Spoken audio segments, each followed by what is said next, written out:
No, pues no hay pantalla. En el nombre de Dios y de la patria se abre la sesión y agradecer que tenemos a nuestro Iván Flores, senador y amigo, de vuelta, de regreso. No saben la preocupación que teníamos permanentemente, transversalmente todos, porque sabemos de tu calidad humana, de tu cariño por lo que haces, así que estamos muy contentos que estés de regreso, amigo mío.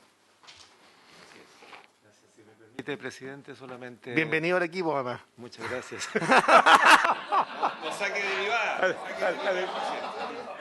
Al de la comisión, seguro.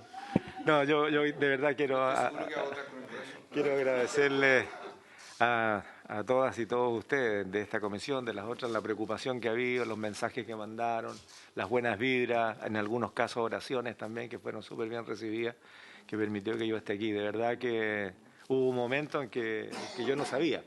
Y de hecho se lo dije a mi familia y a mi mujer en el momento que me llevaron en la ambulancia. Le expliqué clarito dónde estaban los seguros, cómo estaban los créditos, los desgravámenes de los créditos y todo. Y mi mujer no me contestaba. Yo le digo, por favor, escúchame, porque capaz que no volvamos a hablar. Y esa era la realidad.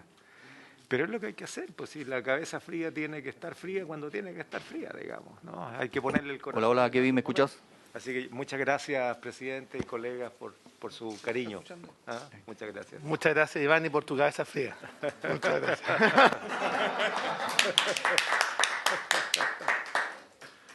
Gracias. No, muchas gracias, Iván. Bueno, ¿cuenta, señor secretario? Sí, señor presidente, junto con dar la bienvenida al senador Flores, para en la sesión de hoy damos cuenta de los siguientes oficios. Oficio 3931 de la ministra de Salud, doctora María Begoña Yarza, con que da respuesta a un oficio enviado por esta comisión e informa sobre materias relacionadas con la codificación de tratamientos y exámenes clínicos y médicos. Luego, un oficio del director subrogante del Servicio de Salud de Reloncaví, señor César Sierpe, con que da respuesta a oficio enviado por esta comisión en el que se le solicita implementar un servicio de urgencia y un médico exclusivo que atienda en el Centro Comunitario de Salud Familiar de Ayacara. 3. Oficio número 14 de la directora subrogante del Servicio de Salud Ñuble, señora Elizabeth Abarca, con que da respuesta a oficio enviado por esta comisión en el que se le consulta sobre médicos especialistas en el sector público. Otro oficio del director subrogante del Servicio de Coquimbo, señor Germán López, con que da respuesta a oficio enviado por esta comisión en el que se le consulta sobre la misma materia.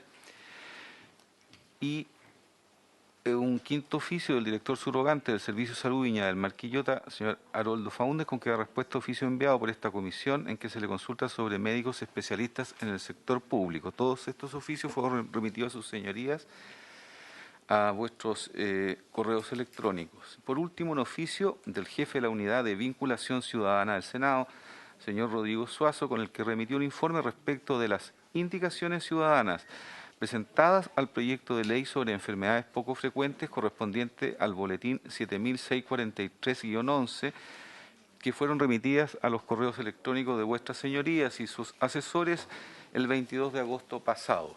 Eso es todo en materia de cuentas, señor presidente. Gracias. Senador Castro. Sobre la cuenta, a propósito del oficio número 1, sería conveniente, presidente, evaluar, viendo el contenido del oficio, si responde al requerimiento para avanzar en el proyecto de ley de precios de los valores de exámenes de laboratorio, Sí.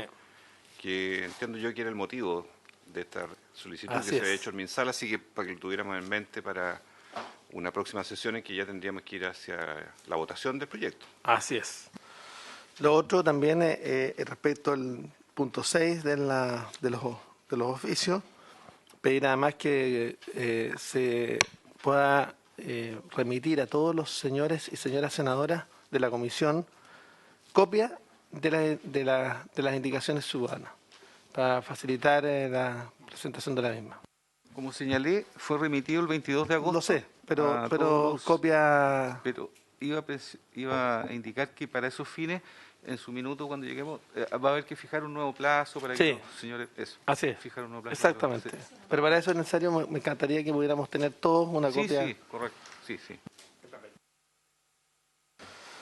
Bueno, hemos sido convocados en el día de hoy para continuar con el análisis de la situación económica y financiera de las ISAPRES. A este punto han sido invitados el superintendente de salud, don Víctor Torres, el presidente de Clínicas de Chile, Asociación Gremial, señor Gonzalo Greve. Sí, por supuesto. ¿Ahora o al final? Como usted prefiera.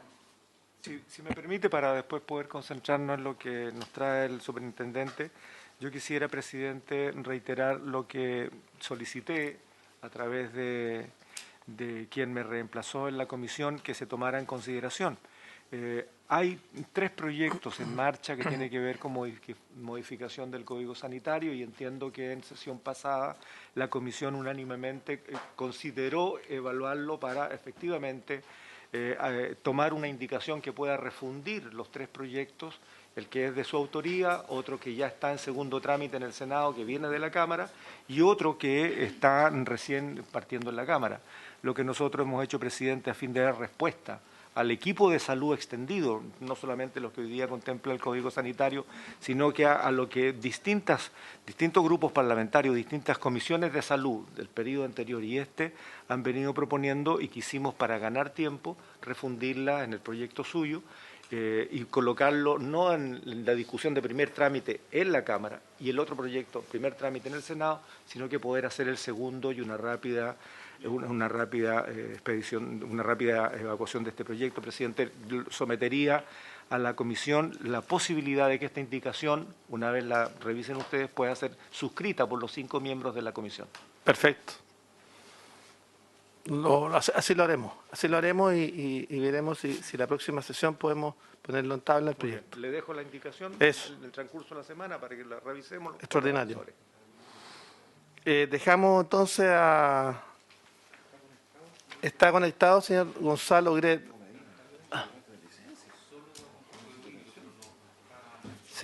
Sí, lamentablemente vamos a poder solo oírlo y verlo a través de la pantalla del computador, pero tenemos una dificultad técnica.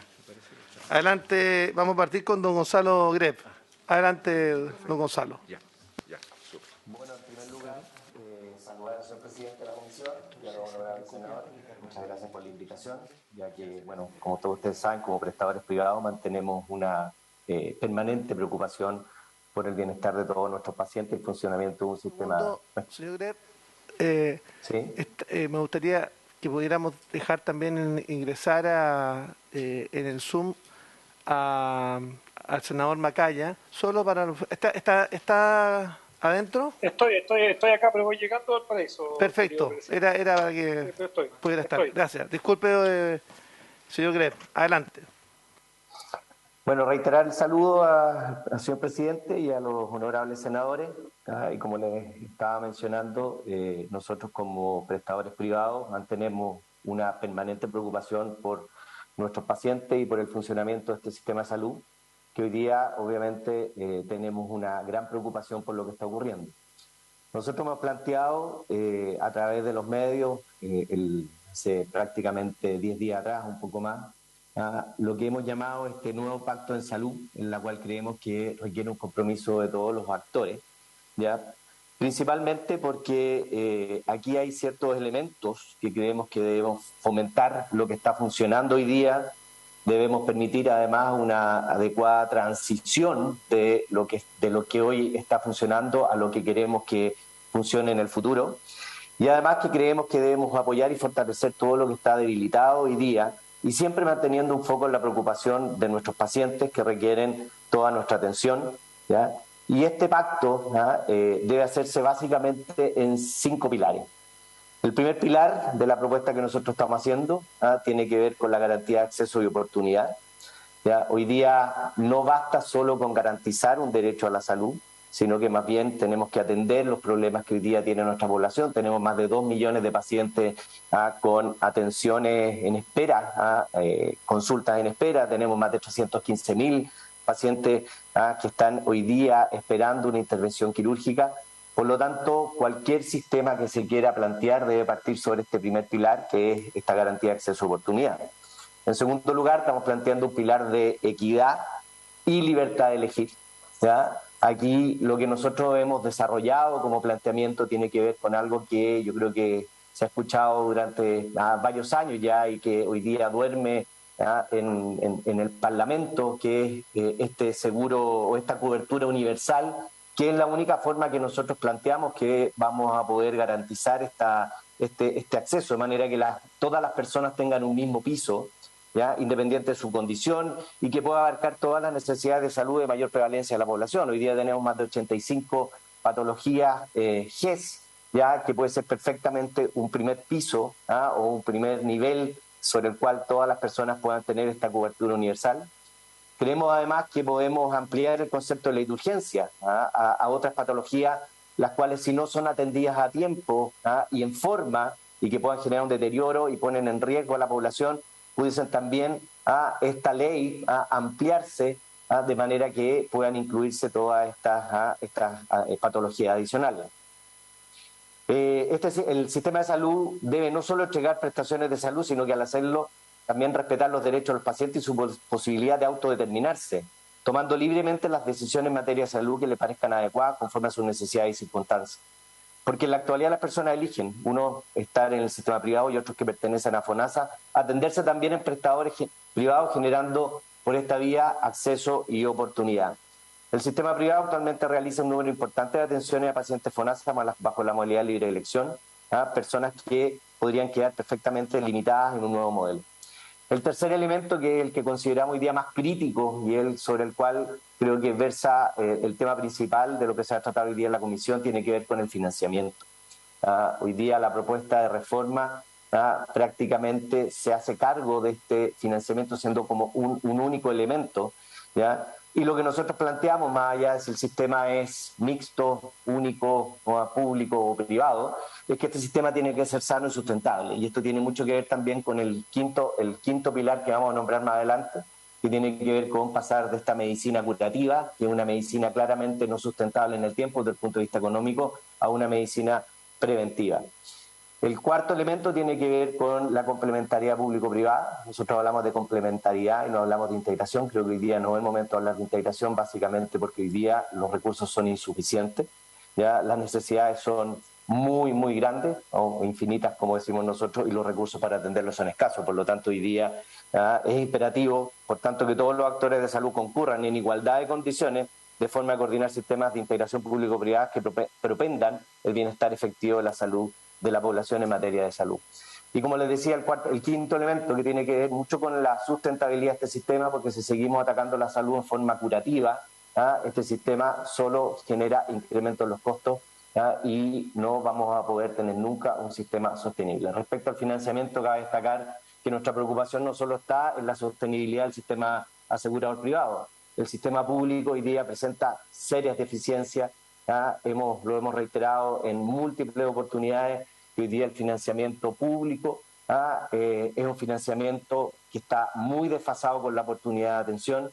Todavía venimos arrastrando grandes deudas del pasado y yo creo que resulta muy, muy importante poder transparentar también la situación del seguro público, porque ese seguro, en el fondo, las pérdidas ahí se cubren con recursos del Estado. En el caso del seguro privado, las pérdidas son públicas y son las que hoy día nos tienen o tienen al sistema en una clara incertidumbre, genera tremenda incerteza a los pacientes, los cuales hoy día, producto de lo que se está viviendo y producto de cómo se ha manejado la comunicación, hoy día ven con mucha preocupación la continuidad de sus tratamientos y la posibilidad de poder seguir eligiendo dónde atenderse. Sobre esta propuesta es que nosotros hemos propuesto trabajar y aportar a la discusión pública, ya que creemos ser conocedores de primera fuente de las necesidades reales de los pacientes. Sabemos que esta estructura de funcionamiento sí podría dar respuesta a los requerimientos urgentes de la salud de las personas, pero son temas que se requieren resolver ahora. Yo creo que aquí hay una realidad que todos conocemos, las listas de espera son reales, pero por otro lado, si el sistema de financiamiento sigue manteniendo esta situación de incerteza, hoy día lo único que estamos haciendo, en el fondo, es generar más preocupación en nuestros pacientes y a su vez, si este sistema no es sostenible, aparte de acarrear un tremendo problema para los pacientes y la continuidad de sus tratamientos, también ponen en riesgo, en algunos casos, más o menos, dependiendo del prestador, la continuidad operacional de ellos, y si sabiendo que hoy día los recursos son escasos, claramente vamos a seguir acrecentando el problema. Eso es lo que tenemos ahora, queríamos comentar, señor presidente. Gracias, señor Greb.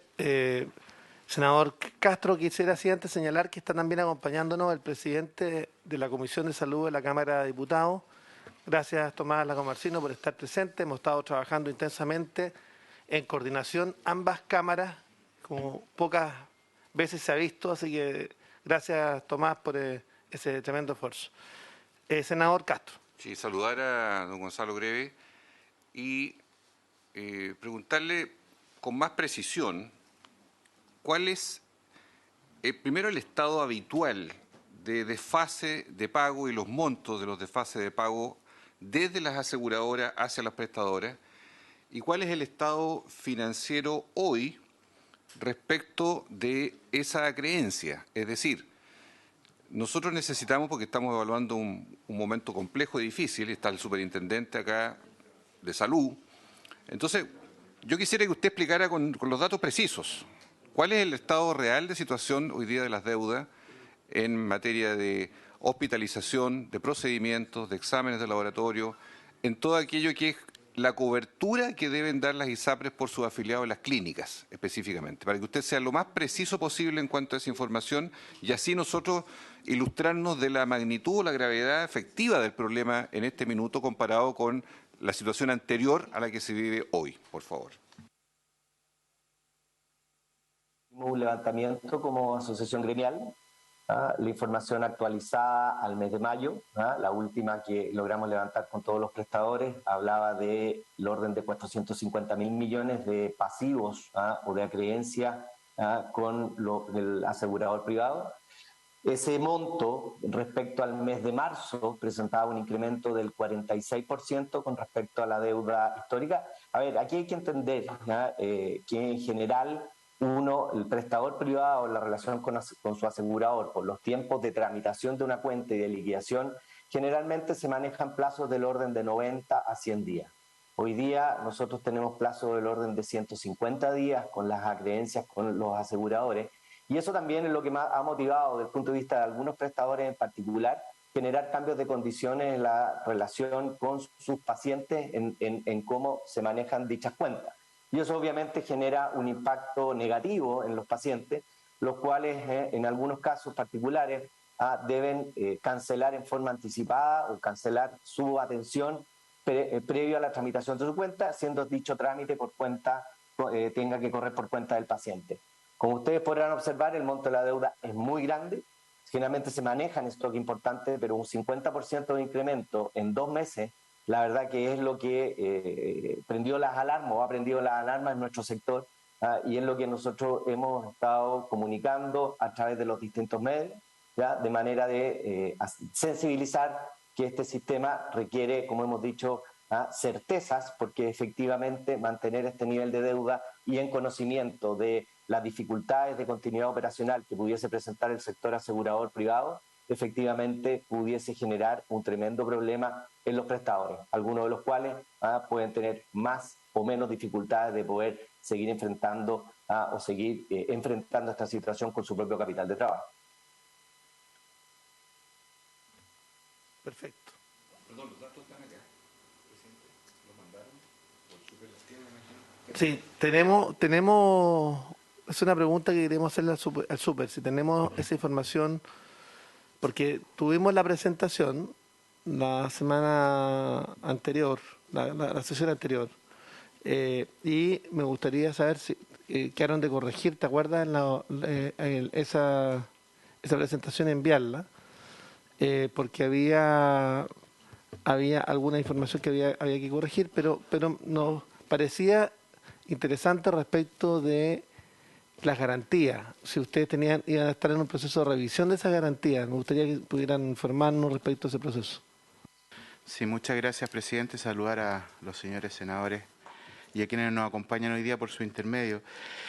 Sí, nosotros hemos enviado ya la presentación. La corrección tenía que ver más bien con algunos cumplimientos de ratios que estaban invertidos, algunos datos respecto a lo que planteé yo, y finalmente está corregida y se envió.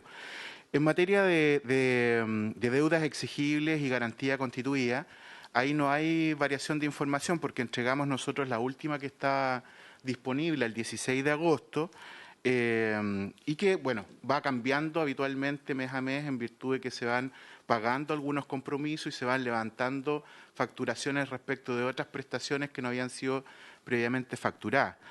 Y en ese caso, la última información que tenemos es la misma que entregamos en el Senado, pero la puedo repetir sin ningún problema.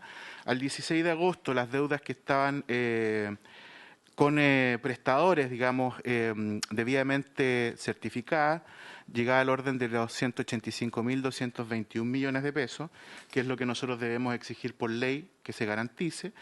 Para los beneficiarios, 234.000 millones de pesos y fracción, y el IBNR, que son las provisiones, llegaba a 220.000 millones de pesos. Por lo tanto, la suma de los tres llegaba a 640.000 millones aproximadamente de garantía, con una garantía incluso en custodia por sobre aquella garantía exigida, porque alcanzábamos del orden de los 680.000 millones que tenemos nosotros o teníamos a esa fecha, digamos, como garantía constituida. Entonces aquí yo quiero explicar un par de cosas también para que se entienda. Existen deudas que son conocidas, ¿no? Y que nosotros las conocemos a través de la información que nos entregan las ISAPRE, que son aquellas que están facturadas, son conocidas, por lo tanto, son aquellas que deben garantizar. Lo mismo ocurre en el caso de los beneficiarios. Sin embargo, hay un ítem de garantías que son las provisiones o las IBNR, que son prestaciones que están en tránsito, ¿ya? ¿Por qué? Porque son prestaciones realizadas que no están facturadas o no se conoce el valor final, ¿ya? Recordemos que estas prestaciones el día de hoy se realizan, ¿ya? Pero no pueden ser contabilizadas específicamente en la deuda si no se conoce a cuánto alcanza esa deuda. Por lo tanto, las provisiones aquí juegan un rol importante para poder proyectar esta deuda que no es conocida al día de hoy.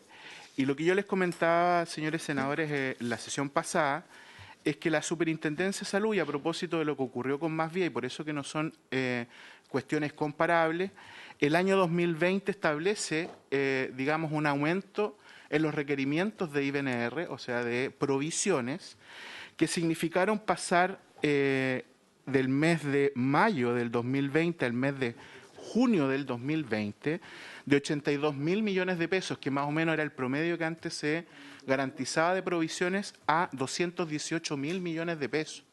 Hubo un aumento ese año de 182% de la provisión que está garantizada y se ha mantenido relativamente estable en el tiempo. Hoy día ya no hablamos de 70.000, de 80.000, como era más o menos lo que ocurría antes del 2020, sino que estamos hablando siempre del orden de los 270, 250.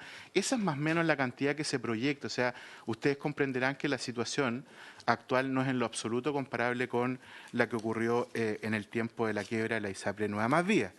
Evidentemente, en la medida en que se hace más eficiente el cobro, también es más eficiente la posibilidad del pago, la contabilidad de los días de pago, pero también la posibilidad de que nosotros podamos exigir garantías entonces respecto de aquellos cobros que están siendo conocidos para poder realmente levantarlos de manera precisa como lo establece la ley. Senador Castro, sin antes también hacer una pregunta al señor Greb respecto de cuál es el tamaño de los establecimientos privados que están afectados. Me gustaría saber si los prestadores privados son todos del mismo tamaño, son grandes prestadores, pequeños prestadores. Es importante porque un retraso o laboratorios, sería interesante conocer ese dato adicionalmente.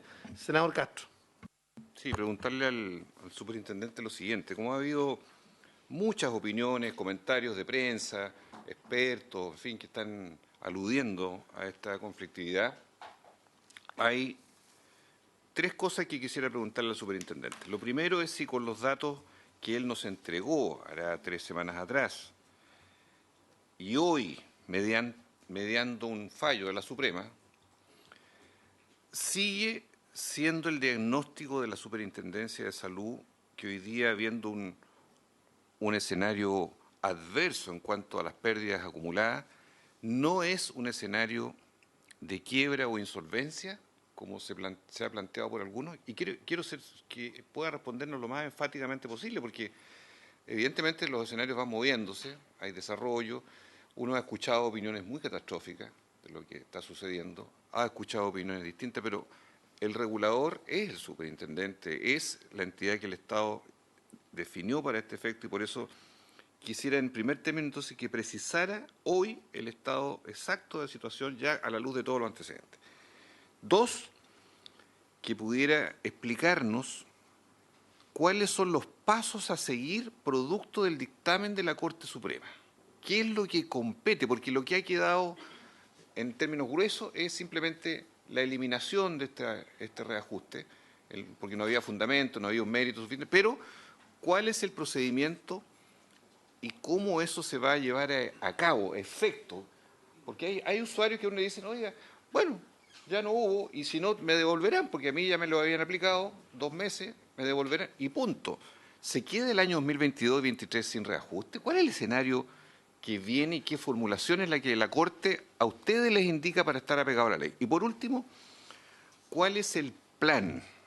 ¿Cuál es la estrategia que está llevando el gobierno de Chile a través de la superintendencia en las tratativas que está llevando en diálogo con la Asociación de ISAPRES? Porque hemos sido testigos de distintas reuniones.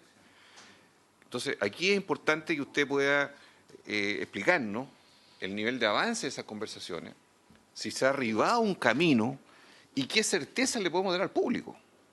Porque esto es muy importante en el momento que estamos hoy desde el punto de vista de la estabilidad. No, hay gente que habla ya que poco menos están al borde de 3 millones de irse a las listas de FONASA, a las listas de espera. Se ha dicho todo tipo de cosas. Entonces, yo en eso le pido mucha precisión para saber en qué momento nos situamos hoy día en el plan de trabajo que ustedes tienen de rescate o de apoyo, no sé cómo denominarlo, pero de búsqueda de una solución al escenario de crisis que se vive hoy. Esas son mis 3 preguntas, presidente. Sí, adelante, senador Flores. Presidente, si me permite también agregar a la solicitud que ha hecho el senador Castro al superintendente y también a la Asociación de ISAPRES. Yo creo que hay que colocar sobre la mesa algunas cifras que circulan de distintas fuentes, porque esto requiere también la definición de posturas, tanto desde el mundo de la ISAPRES como el mundo del regulador. Porque, por ejemplo, lo que se ha dicho, ya lo ha señalado el senador Castro, que hay ISAPRES que están en complicaciones para poder absorber este aumento de demanda producto de la pandemia principalmente. Pero también hemos podido ver de distintas fuentes cifras que indican que a lo menos antes del inicio de la pandemia propiamente tal, estamos hablando de el 2012 al 2019, principio del 20, las ISAPRES pudieron acumular utilidades por cerca de 600 y un poco más de miles de millones de pesos. Y por otro lado, yo quisiera poner un punto que creo que va a tener que de alguna manera regularse, porque al final cuando los afiliados cumplen su compromiso del aporte, lo que esperan a cambio es la prestación de salud. Sin embargo, pareciera, y aquí pido precisión, se gasta por parte de las ISAPRES en ese mismo periodo, que han tenido más de 600.000 millones de utilidades, más de 500.000 en lo que significa pago de premios por ventas, publicidad, que más o menos son de 80.000 millones de pesos, y de sueldo. Por lo tanto, el peso de la estructura, la publicidad para hacer competencia entre empresas, creo que distorsiona la naturaleza de la función que es prestar salud. Y en ese escenario, entonces, la pregunta es, ¿no habrá que regular, no habrá que reconsiderar esto para que ese tremendo valor de más de 500.000 millones de pesos en el mismo periodo, que son equivalentes a las utilidades netas, finalmente se transformen en una prestación de mejor calidad? Pregunto. Lo otro es lo que acaba de señalar el senador, porque yo entiendo que si hay un plazo para que las ISAPRES, un plazo legal, notifiquen a los afiliados del alza en el costo de sus programas, y ese plazo prescribió para que sigan habiendo más reclamaciones, y cuando la propia Intendencia de Salud resuelve en favor de los afiliados y la Corte Suprema a otro grupo de personas, varios miles, también resuelve a favor de los afiliados, yo me imagino que ya vencido el plazo no hay posibilidades de proponer un nuevo reajuste, sino hasta el siguiente periodo. O sea, A mí me parece que si fue fallido el intento de hacer por una mala interpretación de la ley, a mi manera de ver, que era bastante clara, entonces ese intento fallido congela esta intención de alza, ¿no? Quisiera, por favor, agregar eso, presidente. Gracias. Muy bien. Adelante. Senador Macaya. Muchas gracias. Saludar a nuestro invitado, al superintendente, al director de la Clínica de Chile. A ver, muy breve. Primero, habíamos solicitado hace algunas semanas atrás, presidente, un informe si era posible conseguirse el dato de la cantidad de crónicos y preexistentes en los 3 millones de usuarios del sistema ISAPRES chileno. Yo creo que ese es un dato bien importante porque, si bien es cierto, nosotros hemos dicho en todo momento que nuestra preocupación no es la quiebra de la ISAPRES, es fundamentalmente lo que significa la atención de los pacientes que se atienden en el sistema ISAPRES, pero particularmente, quiero enfocarlo, quiero hacer un poquito más focalizada la petición en las personas que tienen enfermedades preexistentes o que son enfermos crónicos que serían imposibilitados de cambiarse de una entidad de salud a otra, de un sistema de salud a otro privado, digo, en la actual regulación. Ese dato creo que es relevante ponerlo en evidencia porque quizás nos puede dar cuenta de la magnitud del problema. Acá podemos escuchar las cifras y sería bueno, yo no sé si las transmitió ya el director de las Clínicas de Chile respecto a cuál es la morosidad que tiene el sistema de ISAPRES hoy día con las clínicas privadas. Y cuáles serían las eventuales consecuencias también del colapso. Me imagino que lo puede decir, pero creo que sería importante que lo ratifique en la calidad de prestadores, lo que significaría que caiga, entre comillas, una ISAPRES para la atención que ellos desde las clínicas privadas desde las clínicas privadas están prestando. Y por último, preguntarle al superintendente, además de este dato, si tiene cómo dar cuenta, en lo que pueda dar cuenta de las gestiones que se están realizando para el cumplimiento del fallo de la Corte Suprema. O sea, acá hay algunas obligaciones que son bien especiales que le encomendó la Corte Suprema, que yo creo que son de interpretación jurídica compleja, y desde esa perspectiva también poder entender cómo la está abordando, porque hay ahí. Yo me sumo al requerimiento del senador Castro respecto a las conversaciones que se están teniendo también en paralelo con las propias clínicas. Creo que acá, si el diálogo se da con las clínicas y en función del cumplimiento del fallo de la Corte Suprema, podemos tener un poquito más de luces de cuál va a ser el horizonte. Y además entiendo que tenemos poco tiempo, o tendrían poco tiempo, no tenemos. Usted es el que tiene poco tiempo. Hay poco tiempo para la solución de este problema y para el cumplimiento del fallo. Así que, porque se habla de un plazo prudencial, entiendo que es el término que ocupa el fallo de la Sala de la Corte Suprema.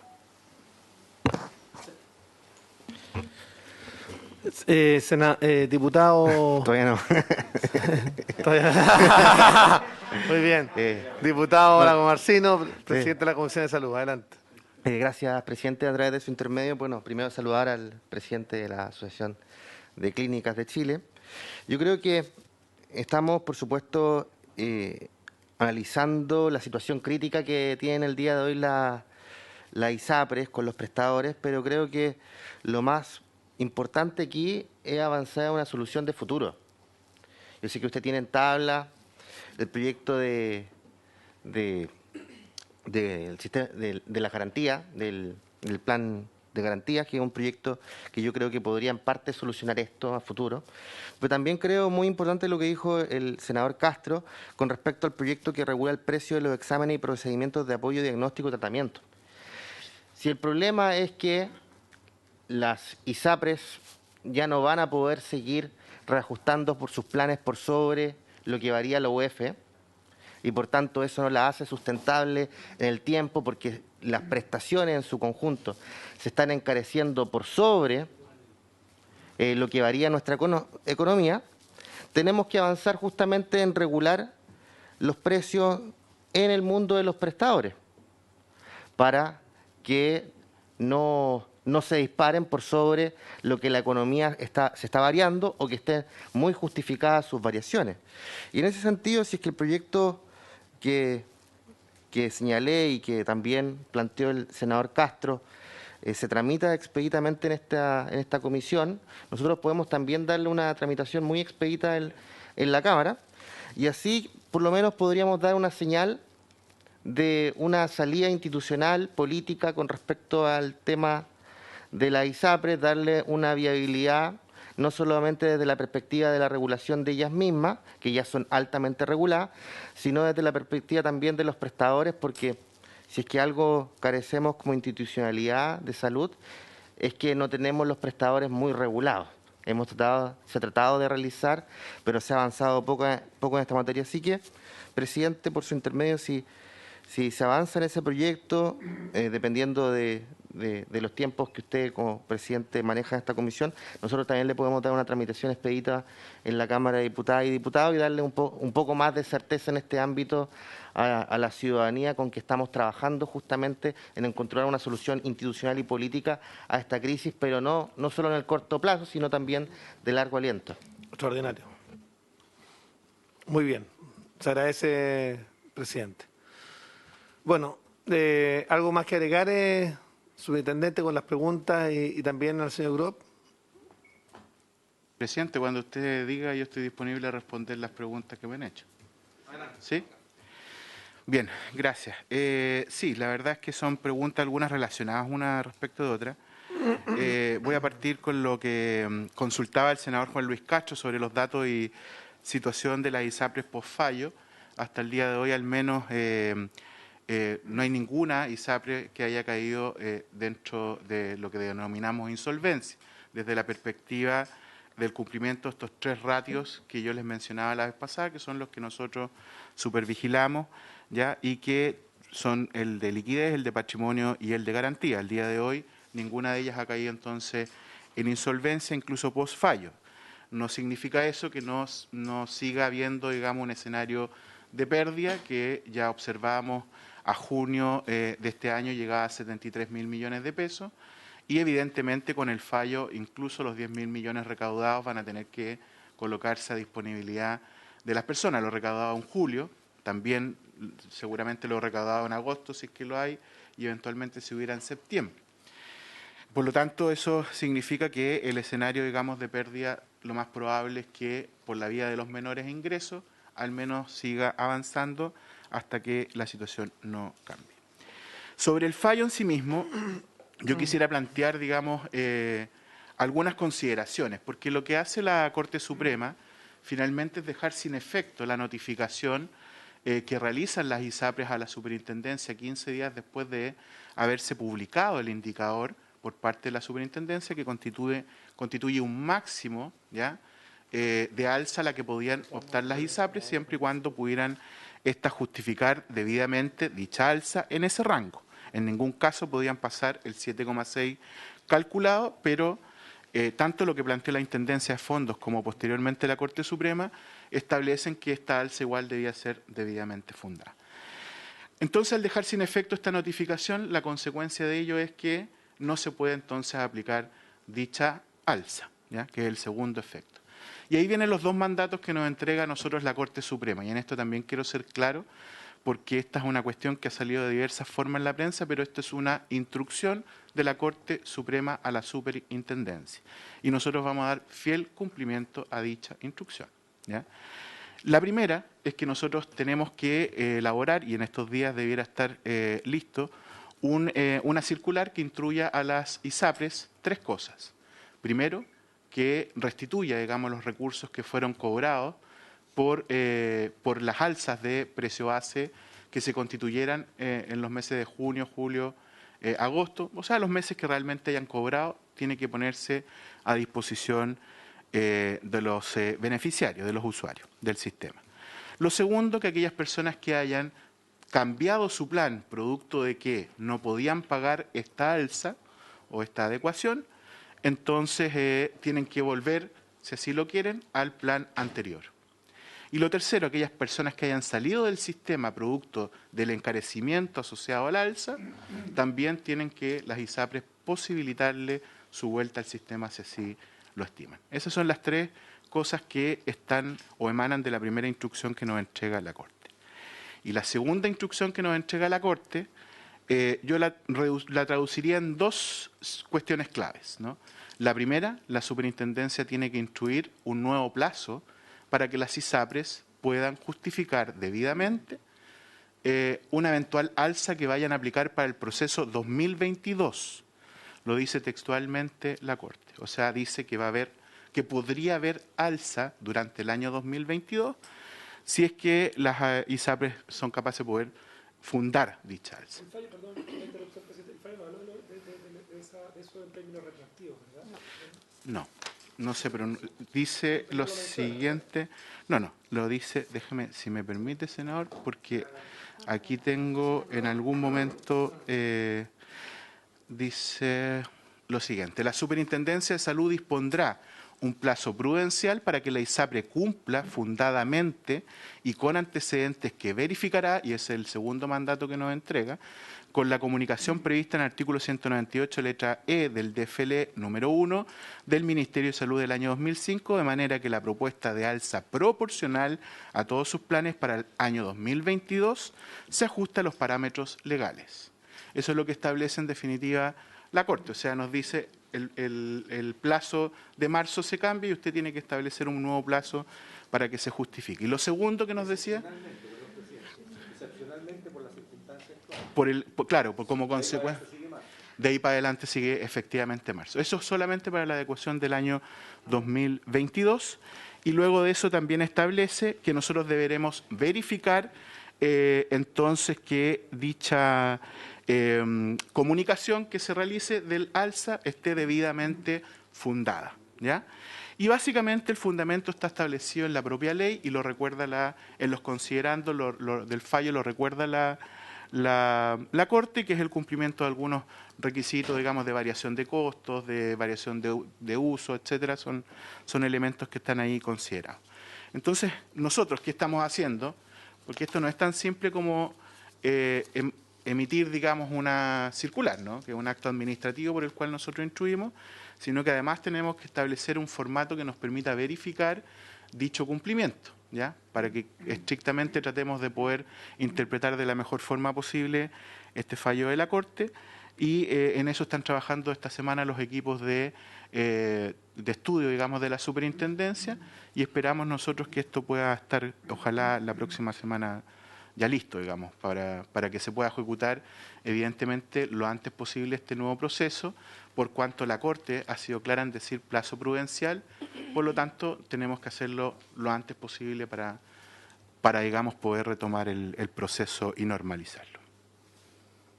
Eso. Respecto de los pacientes crónicos preexistentes, estamos pidiendo la información nuevamente, senador, porque uno puede tener, claro, lo tenemos en magnitudes porcentuales, digamos, grandes, pero queremos ver bien esta distinción que usted hace entre pacientes crónicos y preexistentes, porque los pacientes crónicos son preexistentes. Sí, voy a ver si es que podemos, si la entrega es reservada, yo voy a hacer salvedad del punto para poder evitar, digamos, algún tipo de incumplimiento en ese sentido, pero vamos a tratar de cumplir con el Senado de todas maneras. Y esta distinción, porque pacientes crónicos son preexistentes y pacientes preexistentes que no necesariamente son crónicos, entonces hay una diferenciación, claro, y al final eso habla de la cautividad en el modelo. Ya había una cifra gruesa de que el 40% es cautivo y el 60% no, pero yo preferiría ser más preciso en ese dato.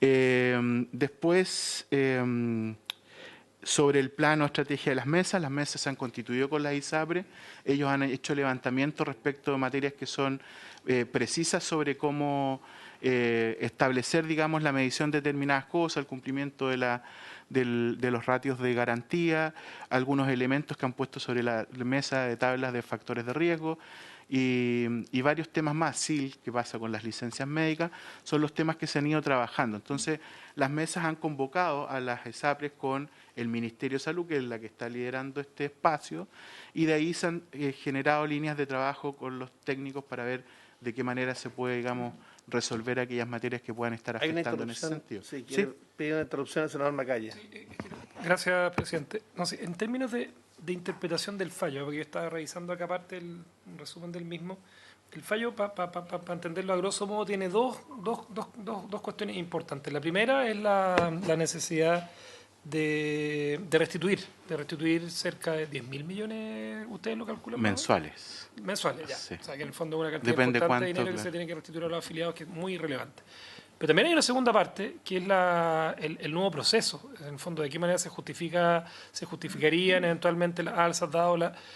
Yo tengo la duda de si se pueden separar, porque claro, está bien la urgencia de hacerlo, pero cuando se hace urgente hay que hacer las dos cosas inmediatamente. O sea, no solamente la restitución, sino que también el nuevo proceso. O sea, en la interpretación de un fallo de la Corte Suprema, yo tiendo a pensar de que no se puede separar, partir por una cosa y hacer la otra, no sé, pues, en un plazo prudencialmente que se fije. Presidente. Sí, no, estoy completamente de acuerdo con lo que plantea el senador Macaya. De hecho, nosotros estamos trabajando en paralelo. Indistintamente que pueda ser una o dos circulares, digamos, estas debieran emanar en el mismo momento, digamos, para poder dar cumplimiento el mismo día con aquello, digamos. En eso estamos completamente de acuerdo. ¿Sí? Superintendente, presidente, perdón, para precisar nomás en el tema del plan, el plan estratégico que están llevando a cabo. A mí me interesaría saber cuál es el ánimo que hay de verdad entre los interlocutores, porque como uno escucha el planteamiento legítimo, pero uno puede considerarlo no de la ISAPRE en el sentido de una fase muy avanzada de agonía, por decirlo así, suavemente, versus la realidad que expone el superintendente, ¿en qué va a derivar esto? Porque aquí se mezcla un poco el escenario de que una reforma de la salud produciría o agravaría un cierto escenario, más adelante, y el escenario real de hoy, que es la crisis de pérdidas acumuladas, ¿verdad? Y el efecto que tendría sobre los cotizantes. Sobre ese punto, específicamente, porque entiendo yo que los cotizantes atienden en las clínicas, buscan la cobertura, entiendo yo que las clínicas han ido cerrando convenios preferentes y están tomando ahora reembolsos directos para la aseguradora, cosa que yo no entiendo, sería bueno ahí que el señor Greve también pudiera precisar. Pero, esencialmente, ¿cuál es el impacto a las personas que se atienden en clínicas, centros médicos, que son afiliados a UNISAPRE y les dicen o escuchan, oiga, usted está en riesgo de caerse de todo esto porque va a perder algo va a perder, no saben qué, independiente que le reajusten en un monto el precio más adelante por el fallo y que eso se revuelva de nuevo, pero que están casi colgando de algo? No sé si me explico. Eso me gustaría que usted pudiera clarificar el escenario que tiene hoy en el sistema. Gracias, presidente. Sí, gracias, presidente. Sí, la situación que existe entre los convenios preferentes, ISAPRE y prestadores, habitualmente está dentro del marco de la relación entre particulares, digamos, pero claramente cuando hay un cierre de un convenio preferente, inmediatamente y directamente el afectado termina siendo el afiliado y sus beneficiarios. ¿Ya? ¿Por qué razón? Porque lo que ocurre cuando se termina un convenio de esta naturaleza muchas veces es que se les cobra, ¿ya?, directamente la totalidad de la prestación al paciente y luego lo que sucede es que el paciente tiene que ir a su ISAPRE para pedir el reembolso. ¿Ya?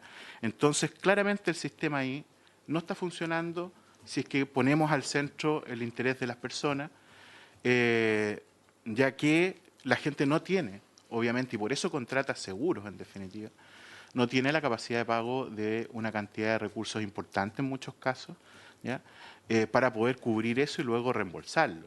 Y no estoy hablando solamente en el caso de gente más vulnerable, sino que también gente de la clase media y gente incluso de estratos sociales más altos, porque hay costos asociados a determinadas prestaciones que son elevadísimos. Y ahí lo interesante del planteamiento que se ha hecho en este espacio sobre cuáles son los ejes de discusión. Claro, el gobierno ha planteado integración de los prestadores, porque eso permite alinear también a todos los prestadores públicos y privados en poder resolver los problemas de salud, digamos, de la población en su conjunto, y no solo complementariedad, pero también contención de costos. Porque aquí lo que hemos visto también en una dinámica inflacionaria es que los costos suben, y habitualmente eso implica que un seguro tiene que pagar todo aquello que va subiendo el precio de la prestación sin ningún tipo de contención de costos. De allí que hemos hablado de la necesidad de poder establecer mecanismos de pago que ayuden a eso, cómo nosotros avanzamos la geredización, cómo le bloqueamos, por ejemplo, la inducción a la demanda que hoy día pueda existir eventualmente en determinadas prestaciones que no están paquetizadas, ¿no? Y que uno empieza a establecer una cantidad de procedimientos, eventualmente de toma de exámenes que podrían perfectamente no realizarse porque no son necesarios para poder dar una atención de calidad respecto a esa prestación, etcétera, etcétera. Entonces, si nos vamos a hacer cargo del problema, también es importante establecer esta dinámica con mecanismos de pago de esta naturaleza, las ACG en materia de prestaciones, por ejemplo, ambulatorias. O sea, hay una serie de elementos que esta situación, digamos, actual que está viviendo el sistema nos debiera empujar para poder realmente tomar en su conjunto la situación que está ocurriendo y resolverlo de la mejor manera posible. Respecto de la pregunta suya, senador Juan Luis Castro, efectivamente lo que se está haciendo es poder precisamente contribuir en un escenario de reforma, ¿no?, a que no afecte la situación actual de pérdida de la ISAPRE a los usuarios, a las personas, que es lo que nos interesa fundamentalmente.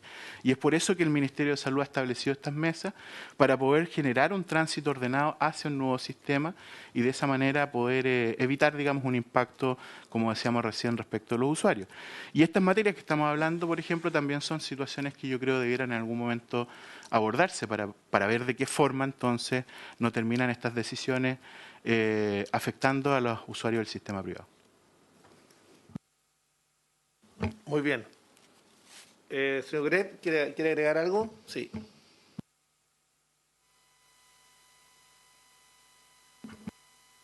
Ahí, perdón. Sí, hacerme cargo de una pregunta que hizo usted, senador, al principio, ¿ya?, y de algunos comentarios. En primer lugar, volver a reiterar nuestra gran preocupación como gremio, son los 3,3 millones de personas que hoy día son aseguradas por el sistema privado y que hoy día claramente no tienen certeza y que ya lo estamos viendo, que se están viendo afectadas. El senador Macaya hacía referencia a las preexistencias y a los tratamientos. Nosotros agregamos los tratamientos en curso porque en el caso efectivo de que alguna aseguradora cayera en insolvencia, aquí el gran tema va a ser qué pasa con los pacientes con preexistencia o los tratamientos en curso, porque efectivamente en un tema sistémico que hay hoy día, la probabilidad de que esa cartera pueda en un 100% seguir siendo asegurada por otra aseguradora se ve bastante improbable. Yo no me compete a mí, yo soy el representante del gremio de prestadores, pero sí también quiero mencionar respecto al sistema asegurador, algunos comentarios que hace el superintendente, que hay que ser súper claro más allá de la voluntad y la intención que tenemos todos, y eso yo lo he podido visualizar diría el 100% de los prestadores, de avanzar en mejores sistemas de, no sé, geredización, paquetización, etcétera, que hoy día hay temas puntuales. O sea, el análisis de crisis de la ISAPRE tiene una alta componente que se explica por el incremento de las licencias médicas, la duplicación del costo de las licencias médicas prácticamente en 1 o 2 años. Tiene que ver también con la judicialización, o sea, cuánto es el monto de dinero que se gasta anualmente producto de la judicialización, que podría ser perfectamente utilizado para pagar prestaciones de salud. Creo que es un tema hiper relevante que requiere una solución hoy y no en el futuro. Son temas que hoy día son recursos que se malgastan, ¿ya? Pero ese es un tema principal para nosotros. Respecto a su pregunta, senador Chaguán, de los prestadores, primero nosotros como gremio agrupamos más de 40 prestadores de Arica a Punta Arenas. Aquí hay que sacarse un poco el estigma de los prestadores del sector oriente, que se usan mucho como ejemplo. Nosotros representamos clínicas regionales. En mi caso particular, yo represento un grupo de clínicas que opera solamente en regiones. Es una relación muy virtuosa de complemento con el sector público. Y cuando también hacemos un análisis de precio, que ha sido un elemento que también tocó, entiendo, el diputado respecto al interés de regular precios, yo creo que es re importante hacer una caracterización correcta de cómo se distribuyen los precios. Yo diría que si cuando uno mira que el 70% de la población, o sea, el 70% de las atenciones del sector, entre el 70 y el 60% de las atenciones del sector privado son pacientes FONASA, atendidos a valor FONASA, en lo que es la prestación ambulatoria, la verdad que yo creo que uno puede perfectamente darse cuenta en qué segmento y en qué grupo se pueden dar estas distorsiones de precio y que efectivamente están cubiertas en su mayoría por seguros complementarios y gente que elige pagar un mayor precio. No hay que equivocarse en eso, yo creo que hay que hacer un correcto análisis del tema. Nosotros tenemos, como decía, prestadores de Arica a Punta Arenas, representamos más de 7.000 camas del sector en términos de provisión de camas al sector. y nuestra distribución también desde el punto de vista del financiamiento, una componente muy relevante, del orden del 60% del financiamiento de los prestadores privados está asociado al FONASA. Y no quiero dejar de lado, poner arriba de la mesa también los problemas que hay hoy día con el seguro público, porque lo que ha ocurrido hoy día es que frente a la dilación de los plazos de pago del sector privado, la crisis se ha hecho mucho más aguda, porque este capital de trabajo que de alguna forma, en forma recurrente, histórica, son estos retrasos que tiene el sector público en el pago, hoy día se ha agudizado la situación por el retraso que tenemos con las ISAPRES. La situación de los convenios, una situación particular de algunos prestadores. Nosotros, como gremio, más allá de estar informados, no intervenimos en las decisiones privadas de nuestros asociados, pero efectivamente el hecho que algunos de nuestros prestadores estén cortando convenios es porque la situación se hace insostenible. De alguna forma, el capital de trabajo que requiere seguir soportando la dilación de pago hace insostenible la situación y esos prestadores han tenido que tomar la difícil decisión de cortar los convenios de manera tal que los recursos puedan anticiparse por esa vía, ya que ellos se ven enfrentados a la imposibilidad de seguir enfrentándolo con recursos propios. Respecto a la garantía, un puro comentario, ya nuestra única y gran preocupación ha sido en el fondo que no se repita la situación de Más Vida. Nos deja muy tranquilos los comentarios que ha hecho el superintendente respecto a la revisión y también al incremento de las garantías, pero también yo creo que es importante tener claro que un porcentaje importante de dichas garantías están garantizadas con boletas bancarias. Por lo tanto, cuando hoy día estamos en un sector, incluso con algunas desafortunadas declaraciones de que el sector va a desaparecer en el corto plazo, yo les pregunto a ustedes si como institución financiera podrían estar dispuestos a seguir renovando esa garantía, asumiendo la insostenibilidad o la inviabilidad de un sector. Y ese tema, hoy día garantías que aparecen en el papel como íntegra, la verdad que es una situación que se puede fumar muy rápido, producto de la no renovación de las boletas por parte del sector financiero. Eso, senador. Muchas gracias. Senador Castro.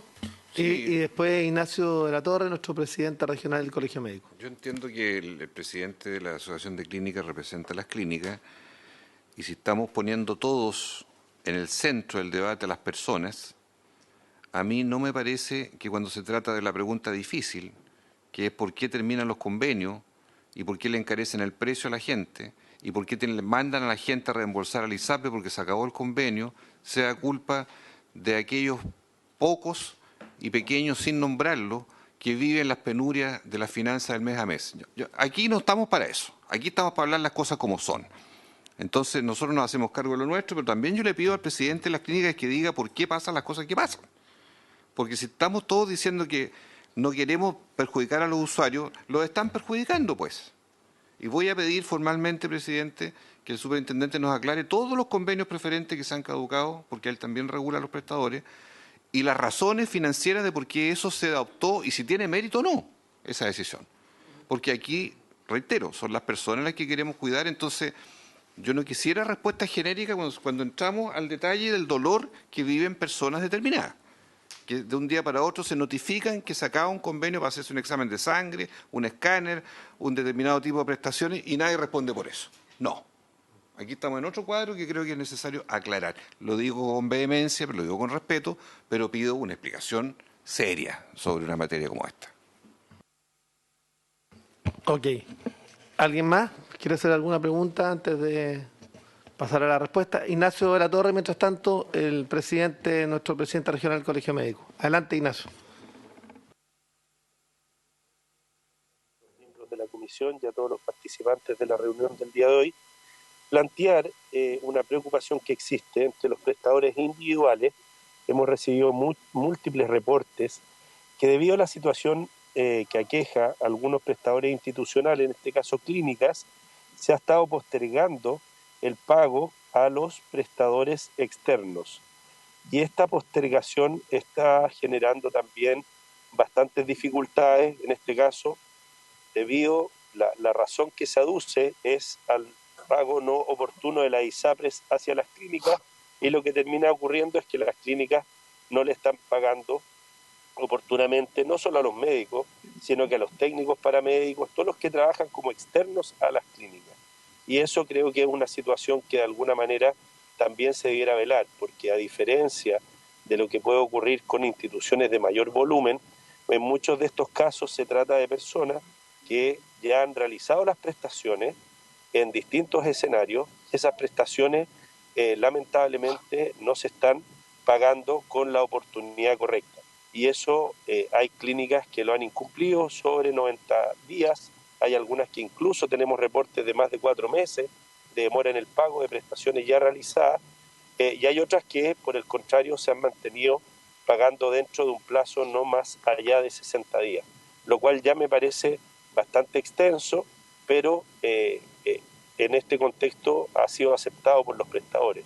Prestadores que no solo son médicos, como les decía, muchos son técnicos paramédicos, arsenaleros, instrumentistas quirúrgicos, enfermeros, matrones, psicólogos, kinesiólogos, que trabajan principalmente como externos de las clínicas realizando prestaciones.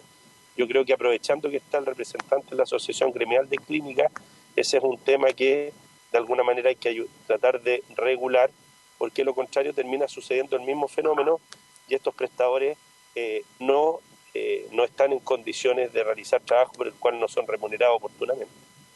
Muchas gracias por el espacio. Gracias, presidente.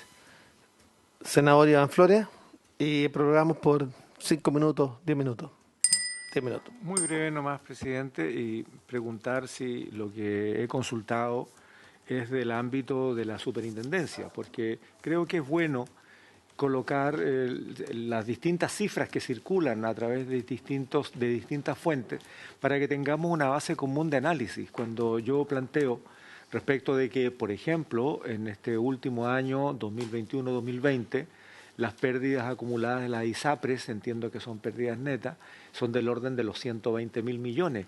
Y por esa razón dije que sería bueno contraponerla con las utilidades acumuladas los últimos 7 años, que serían alrededor de 630 o 640.000 millones, y descontado lo que entran en gastos por venta, particularmente por sueldo, son valores importantes que se le restan a la prestación.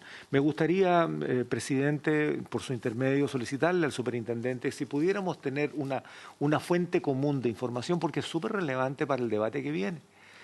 ¿No? Porque, claro, alguna ISAPRE puede estar con dificultades ahora, pero la pregunta es: ¿y qué hicieron con las utilidades acumuladas durante todo ese tiempo? ¿Dónde la invirtieron? ¿Dónde están? ¿Cómo se fortalecieron? ¿Cómo se recuperan? Si la vida económica es así, ¿no? Si no, vayamos a la teoría económica más básica de la producción de huevos. Cuando el precio está alto, todo el mundo cría pollas, y cuando hay mucha polla, baja el precio de los huevos y es cíclico.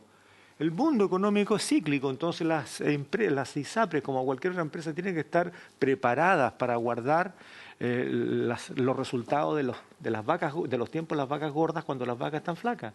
Bueno, ese es un punto. Y por otro lado, presidente, si usted me permite un muy breve comentario, a raíz de lo que estamos discutiendo en términos de prestaciones. Por lo que a mí me tocó vivir, de verdad me sentí tremendamente contento del sistema de mutualidades que tenemos en Chile, donde un trabajador paga a través de su empleador 4.500 pesos y recibe la gratuidad del servicio.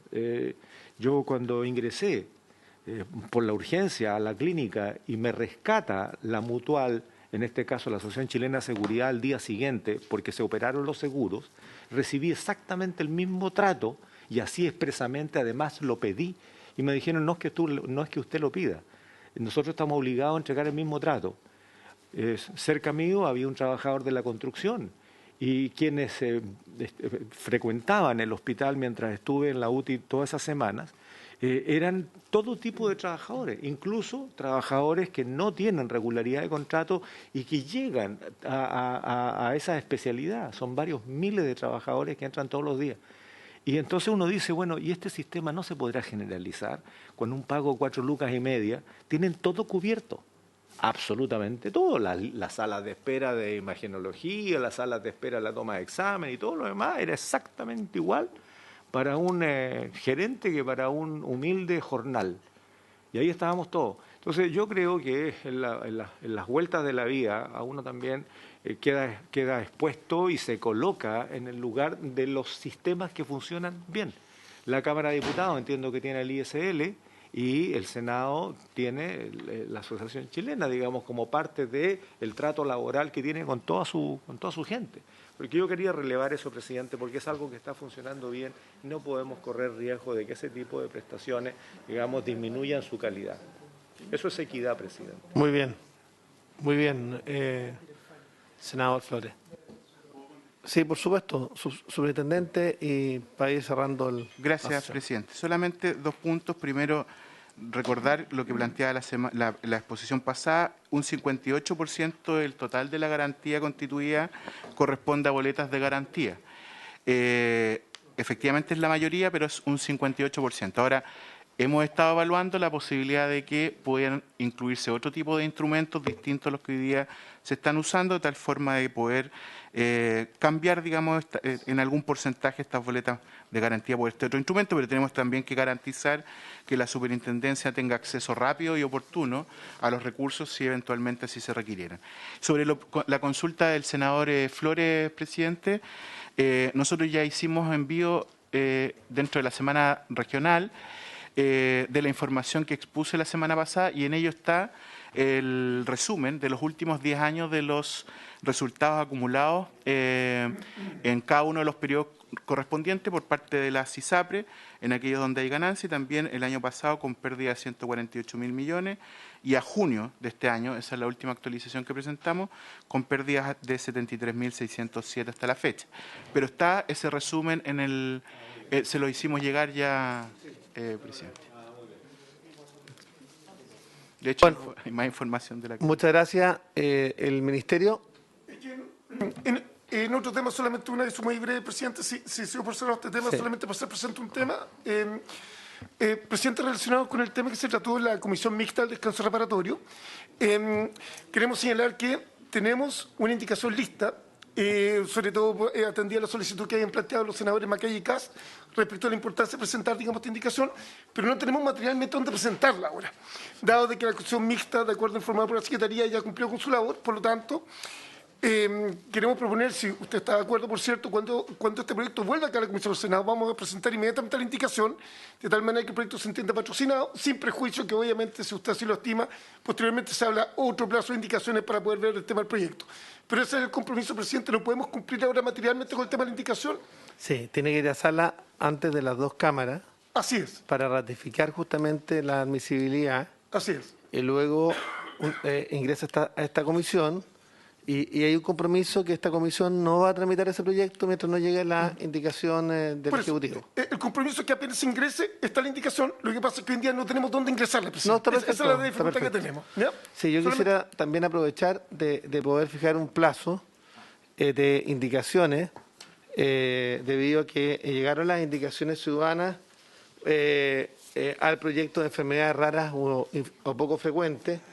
Y la idea es que tengamos la posibilidad de poder revisarla. Este es un procedimiento que vamos a establecer regularmente. Nosotros, por lo menos durante el ejercicio de las presidencias que me ha tocado desarrollar, he pedido justamente la posibilidad de que se ingresen indicaciones ciudadanas y seremos ahora los senadores de las respectivas comisiones, como ocurrió antes en transporte con la ley de Uber, o como ocurrió antes con la ley del cáncer, o como lo hicimos también con otras leyes, con la ley sobre autismo, en este caso sobre enfermedades raras o poco frecuentes, podamos revisarla. Y la idea es que ya entregado por parte de la Biblioteca del Congreso Nacional y respecto del Congreso Virtual, sí, de la vinculación ciudadana, de la unidad de vinculación ciudadana. La idea es que podamos tener la posibilidad de establecer un plazo para suscribirlas y una vez que estén suscritas, justamente poder ponerlo en tabla. Yo quisiera que este plazo fuese breve, si les parece hasta el próximo lunes, para que el proyecto pudiese estar en tabla, en discusión el próximo martes. Sí. Solamente un comentario, porque van a haber algunas que van a tener patrocinio del Ejecutivo. Pero el patrocinio del Ejecutivo se requiere fundamentalmente porque son indicaciones, en algunos casos, lo que uno está viendo que son cosas que requieren recursos. Lo advertimos fiscales, inicial. plata, así Sí. que ojalá que las indicaciones no solamente vengan con la firma, sino que con la plata. Así es. Eso lo advertimos porque, en definitiva, acá el gobierno tiene poco interés o poca ganas de sacar adelante este proyecto, pero nosotros vamos a sacar este proyecto a pesar del Ejecutivo. Yo espero que el Ejecutivo entienda que acá es necesario sacar este proyecto adelante. Se genera un estatuto de enfermedades raras poco frecuentes. Cuando nosotros anunciamos la posibilidad de estas indicaciones ciudadanas, también advertimos que nosotros solamente podemos patrocinar aquellas indicaciones que no requieren gasto fiscal, pero es un avance porque ellos estaban pidiendo una definición de un estatuto, una definición de qué se entiende por enfermedades raras o poco frecuentes, etcétera. Veremos cuáles requerirán patrocinio del Ejecutivo. En ese minuto citaremos a la ministra para que la ministra se comprometa. ¿Les parece? Hasta Ministerio. Sí, presidente. La verdad es que este es un tema de especial importancia para el Ministerio de Salud. Usted ya conoce otras posturas sobre por enfermedades. Sin perjuicio, presidente, nos gustaría pedirle un poco más de plazo, porque lo que podríamos hacer es revisar estas indicaciones con el equipo de asesores también de cada uno de los senadores, para poder hacer el análisis cuáles requieren efectivamente protección ejecutiva, cuáles no, y de saber qué espacio y qué posibilidad también tenemos, ¿ya? Esa podría ser la posibilidad, presidente. Entonces hagamos lo siguiente. Nos parece que la próxima semana... Hasta el 12 de septiembre. Me parece que el 12 de septiembre podríamos tener trabajo con el equipo de asesores realizado. Eso, y además podemos hacer 12. Y podemos hacer el trabajo prelegislativo entre los asesores de los parlamentarios para que podamos despacharlo rápido. ¿Les parece? Perfecto.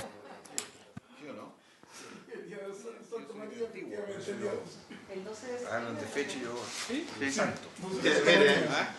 bueno, entonces, 12 de septiembre, ¿les parece? Y ojalá que el Ejecutivo traiga masticado el proyecto, las indicaciones, y poder también lograr ya previamente el trabajo legislativo. La idea sería ponerlo en tabla el día 13 de septiembre. Sí, martes 13. No te cases ni te embarques, pero puedes sacar adelante el proyecto. Ok. Habiéndose cumplido los objetivos de esta sesión, esta se levanta. Agradecer al señor Grob, también agradecer a Víctor y también a Ignacio, que nos acompaña permanentemente. Muchas gracias.